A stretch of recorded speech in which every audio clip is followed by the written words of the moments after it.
Welcome everybody to the new dining room facility at Concord High School run by the CRTC Food Service Program. I'm Barb Higgins, and this is the October 4th meeting of the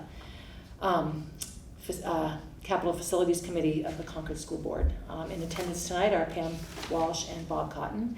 And I will hand the meeting over to Matt Cashman, who is going to update us briefly, really, on middle school projects and some other routine fall details in our district. So if you're ready, Matt, I'll hand it right over to you. I am.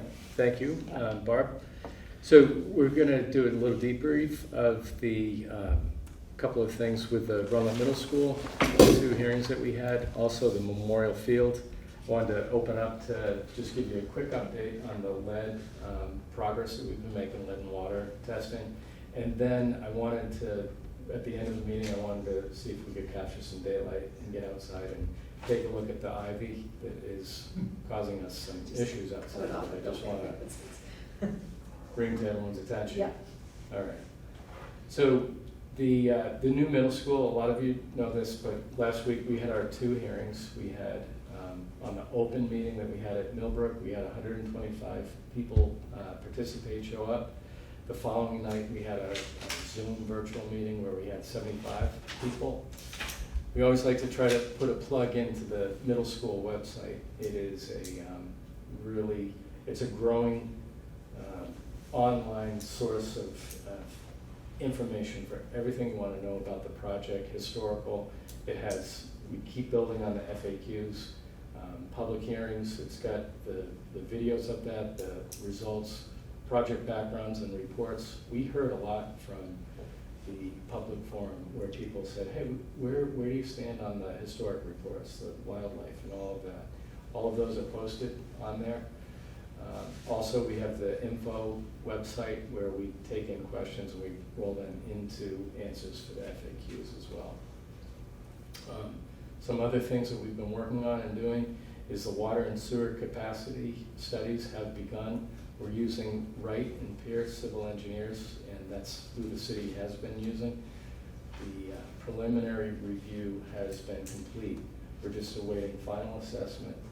We are looking to meet with the design review committee with the city, review those with Wright and Pierce, who again, they do a lot of work for the city too. So it's a good partnership there. The other side of the house, BHB, is the traffic study folks. And their phase one, where they did the initial rollout and they reviewed some of that work, was complete.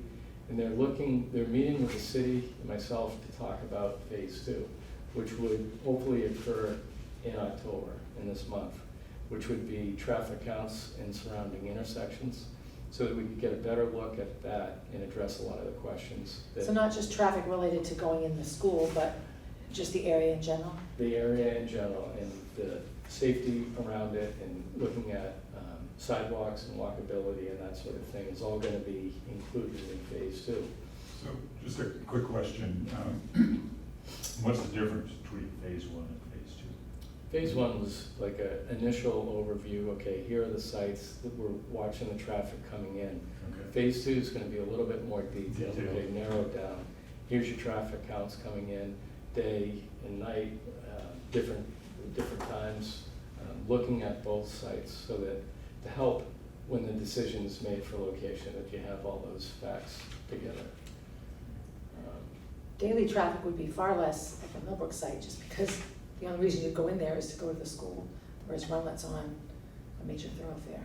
And they're going to look at all of that Right. too. And where it's a nice fit is we're also going to be talking with the city and their traffic engineers and their design review committee as well. We have had an initial meeting with them a month and a half, 2 months ago, and it went really well. It was good and engaging, and we're going to continue that partnership as we go forward, making sure that they're involved in every step of the way with us. Just on that point you made, though, there are some new houses being built past the school. Yes, right. So now it will be more of a thoroughfare. Well, and also, Curtisville Road with the four-way intersection is not great. But, Yeah, no, I went and drove around the other day. I know it's not an area of town. I've lived here almost all my life, Right. and I never have a reason to go I drive did the around same it. thing. So I just went driving around one day, got dead-ended a couple times and had to turn around and everything, so, yeah, it's interesting. The good part of that analysis is that the city's fully involved in it too. So they're looking at the sewer capacities, the water pressure, the infrastructure, electrical grid. All of that's analyzed based off of modeling, for both schools to see what the capacity or whatever issues could arise from that. Let's see here. So we have that design review committee. We've already reached out to them. We're going to be having that meeting with the city. They usually have it on Thursday mornings. So we're trying to get on the agenda for that. And I think the big thing is we determined October 17th, coming right up, we want to do a work session with the board over the two sites. We will have the architects here, support engineers here too. It'll just be a session where we can address the concerns that we've heard today. We can talk about your own concerns. We can start, just talking more about the process as we go into December. On that topic, there are a couple of things that seem to be common themes that it would be helpful to have answers to Okay. for the board work session. Number of acres that would have to be cleared at broken ground with each of the 3 variations. Oh, yeah. I thought they had that. Yeah, I think just to have it, So we can identify it. and and have to put into a Q&A. Right. What the cost variations are between the 2 sites. I know we've talked about they're Mhm. fairly similar, but I think people are looking for a little more detail there. The number of students who are eligible to be bused to Runlet now versus the number that would be eligible if it was at broken ground now.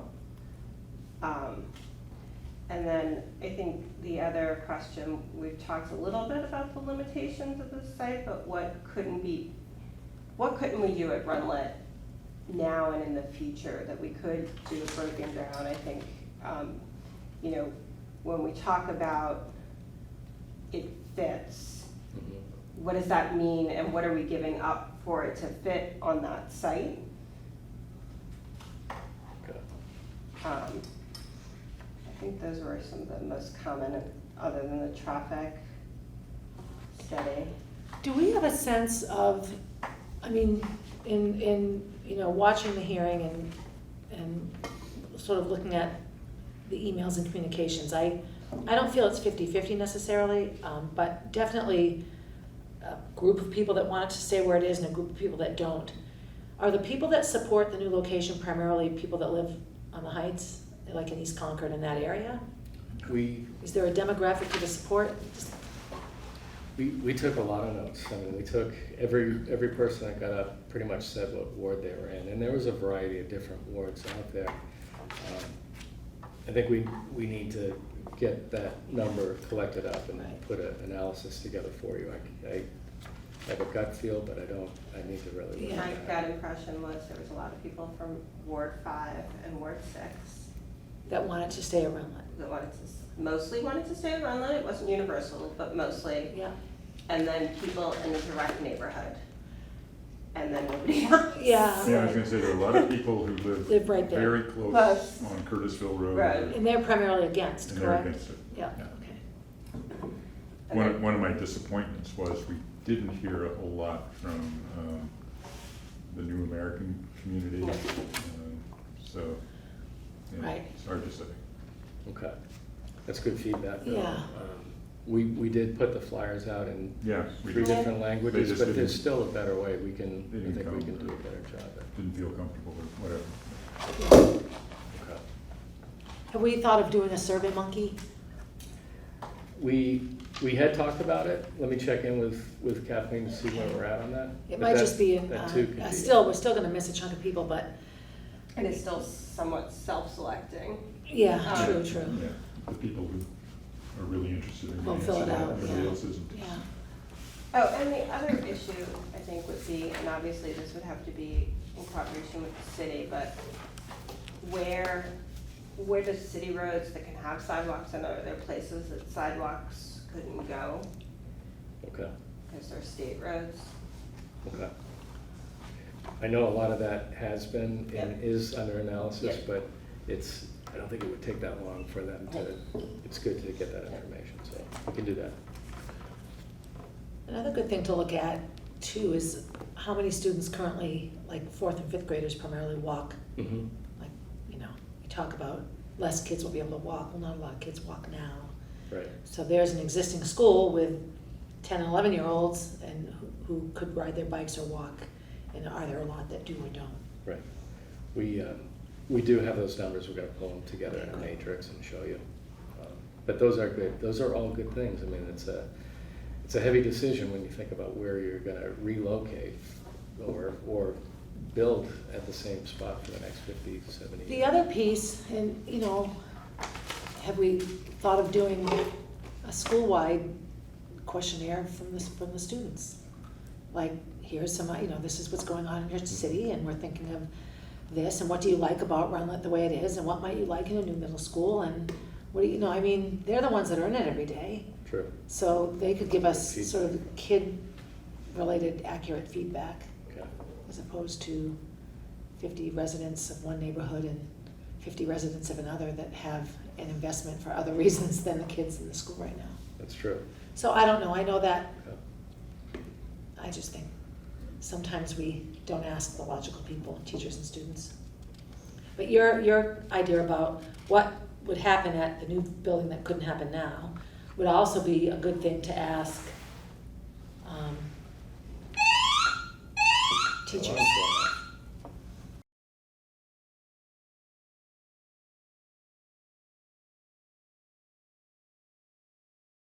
We're back from a little fire drill break. We have a wonderful fire department in our town, and we get to spend a few minutes outside on this summer night, so yay for us. That is true. All right, so I think when we broke for the fire alarm, we were pretty much done with the middle school, but did you have any other questions? No. Okay. On to Memorial Field. Do you, just one other question, do you need a vote on the ID situation of some sort? No. Oh. You don't think so? No, I think we it's, need to have that discussion here. Yeah, yeah. Okay. Oh, yeah, right, I agree. Yep. Okay. So Memorial Field, back on Tuesday, September 19th, we had a public hearing in the Christopher McAuliffe Auditorium. The city has this website, and we'll post all of this so you can see, but it does have the video from the meeting, and it has the whole PowerPoint presentation that Mr. Gill did with other members of the city. After that presentation was done, we broke out into 2 different groups. Lots of things were discussed, nothing decided. They came back into the main auditorium, and I'm thinking most you guys were there, but if anyone who wasn't, they had some flip charts, and they asked certain questions, the city did, and members of the audience chimed in, and they wrote it all down. Talking with David Gill, they're going to collect all that, and we are going to work with VHB and the city team, along with our internal team. And we're going to look at all of that input and how it can roll into, almost like the middle school, into options as we move forward. One of the things that was discussed quite a bit was a turf field versus a grass field, the drainage, the history. How many turf fields? How many turf fields? Yep, concession stands, the whole 9 yards. To make a turf- Locker rooms. To make a turf field suitable for lacrosse, you'd have to build a new track because it would have to be a 120/80, you know. We talked long- about maybe moving the track. Around the practice field as opposed to around the Oh, other. there it is now. Oh, yeah, yeah. I think there were a couple of options they presented. Yeah. One of the things I think that came up from a couple of different places Mhm. in that, and I know they said they were doing it, but where were students and student athletes being involved in those discussions, like the field users? It was mentioned the other night at the meeting that you guys are going to do a survey of. That's right, but it's That's a good good that you thing. mentioned that. So the middle school students and the high school students are going to be involved with the athletic department Great. and our team to get their input too. Okay. You know, similar to what you had mentioned too about the middle school project and student involvement, would be looking at doing that Yeah. too. So Kathleen does have that in mind, which we'll be doing. Nice. And then we're going to have a second community meeting. I just double checked with David Gill to make sure. It's going to be in November for a second community meeting to review and gather the feedback from the first one. Then the team will come in front of the city council and the school board and kind of update them. The goal is to have a cost estimate by February of 2024. But again, remember, they're going to have cost estimates on options, and then there's a whole design process very similar to what we would do with the middle school. It's an entire process from schematic design through construction documents. So there's still a ways to go, but this is a good, positive first start. Nice.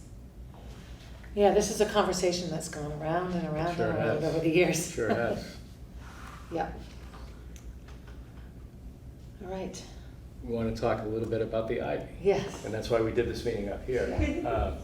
As you can see from the See pictures, this beautiful new room. Yeah, there's that too. well, it was absolutely, Yeah. absolutely. A lot of hard work went into it. It was a very short, this was for this room, to get this dining room from what it was to where it is.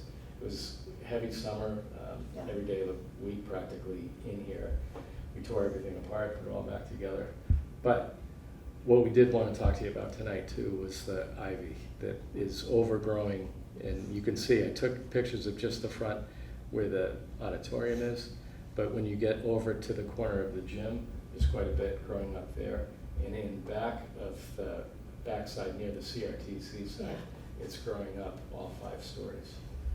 So as you could see, but we'll talk to the people that are viewing, I know it has a lot of nostalgic value to it. I've never heard of it myself, but that Well, doesn't that's mean it good, doesn't but exist. you wouldn't have known. But it is growing into the mortar, it's growing into portions of the roof that we can see from the outside. In order to get a good look and a good budget number to come to you folks in the winter time, in the March timeframe when we were doing the budget, is to really get a good idea of what's going on there. Also involved in that, and one of the pictures shows, is a little bit of ivy growing into the steps. Yeah. There's a lot of issues I'm looking at with the steps. I think it's just age, and I think we need to put together a number and bring in front of you how we can, a couple of options. How can we restore those steps safely? But again, that could be something that we look at in the budget process and do next summer. Right. Yeah, there is a lot of history to the ivy. When I was a senior, that was when the first round of the CRTC was built, where the big doors are on the back, on Fruit Street, that whole thing. It was when the Commons D area was connected to the high school. It used to be a separate building. Over where Commons D is, that long art hallway, that wasn't even connected. That's where the vocational center was, and you went outside to get there. So during all that process, there was ivy. That was one of the big things, and there was all this damage in the mortar of the bricks. That's come up a couple of times. So this isn't a new problem. I've never seen it. I don't pay attention, I don't walk by and think about the ivy, but Sure. looking at this, it's like, yeah, okay. It's So, been, this season, it's really taken off. I mean, it has been growing and compounding on itself, but this was, as you know, a pretty wet summer, and that fostered a lot of growth. There's some bittersweet that is weaving in there, and both of them are invasive, and it's just, I just wanted to make sure we were Needs to be okay addressed. with, yeah. Well, Our general the maintenance of the structure of the building. building and the safety is number is one. number one. Ivy will grow back. It's like a haircut, right? Does it? Very similar. Yeah. So with that, I did have a section of other, and I just did, we've talked a lot about the lead and water. Yeah. So we're about 90% complete, and when I mean complete, we've tested everything. We've retested the areas that we were at 5 or higher when we retested. We're in the process of now just waiting for some results, and it's about 20 or 30 different fixtures throughout the district. I'll refine that number. You're waiting for the retest results on about 20 to 30 fixtures? Well, it's a combination, because everything, it went in phases. So some are some retests, we're waiting on some fixtures and some filters for some of the schools. Okay. We did have a positive result about 2 weeks ago on 10 tests that we were waiting on. 9 of the 10 came back under 5 parts per billion, which was great. They were in obviously drinking water areas in an ice machine. And so we're just waiting on the rest of those test results to get back after we've changed filters and changed fixtures. So I know it's kind of a Well, it's an hodgepodge, ongoing but process, it is. really, yeah. I It mean, is. you just have to address what you can, and there's a process to it all. There is That's the definitely a one, process. if I get, when I think of the questions I get asked around our buildings, the water is a frequent one. So, I get asked a lot, how can it be in the new buildings, but. well, because the water comes out of the, Yeah. yeah. And, you know, the old standard, and I say the old standard up until 2022, was 15 parts per billion. So it's not like we had Then a they downfall in changed our it. quality, right? Right. That's something that people don't always understand either. I actually had a neighbor that was a bit cranky with me, and I said, understand. Right. This was okay until a couple of years ago, and now it isn't. And, you know, I don't have the scientific data or background to understand why the number was lowered, but we don't suddenly have a spike of lead in our water. We have a new standard that not all of our faucets meet. So that calms people down too a little bit. It does. I think the big message, though, that we really want to send out to the community is we don't want to just get it out of the schools. You want to get it out of your homes. You want to get it out of any drinking water that you might have. So we're trying to always encourage, get the tests at home. You know, talk to the cities, have them come out and test. Yeah. You can get lead testing, you know, at Lowe's or Home Depot or one of those. So, but I feel like it is encouraging. We're 90% complete the whole entire round 2, and then we have a third round, which will be completed by the end of June 2024. All right. And unless there was anything else, One, and you might not know the answer to this, but going back to common questions about Runlet, and maybe when we're talking to the city, you know, what alternative field space will we be able to use if we decide to rebuild at the current site, you know, for that interim period? I mean, people had lots of ideas, but, you know, They did. I don't know how often, you know, the Martin Fields are used. I know they're used some, you know. Well, and then something we've never discussed, and, you know, I'm just throwing it out there, is along Clinton Street are lots and lots of fields that belong to a couple of the church schools that are on Clinton Street, and then the land that we had looked at to build the middle school on Clinton Street is all athletic fields was once athletic fields for Concord Christian School, I think. Those stay empty a lot of the time, so. Yeah, whether they could be rented. I just Right, think, right. you know, it's one of the things we Right. need to be thinking about, Yeah. having a plan for. the discussions definitely have been taking place, but I think what complicates a little bit is the fact that we've got the Memorial Field Yes. situation at the same time. Right, So right. the positive, though, is that we're all talking about it. So I think it's going to bring a lot of eyes and ears and minds to it to help settle that. It's a tricky situation, but I think that there could definitely be some options. Yeah. Yeah, it is sort of everything all at You once. know? Yeah, playing field wise. Anything else? No pressing matters? Okay, so, thank you, Matt. Do I have Sure. a motion to adjourn? Second. All those in favor? Aye. Thank you, everybody. Have a good night. Thanks, Matt. Thank you.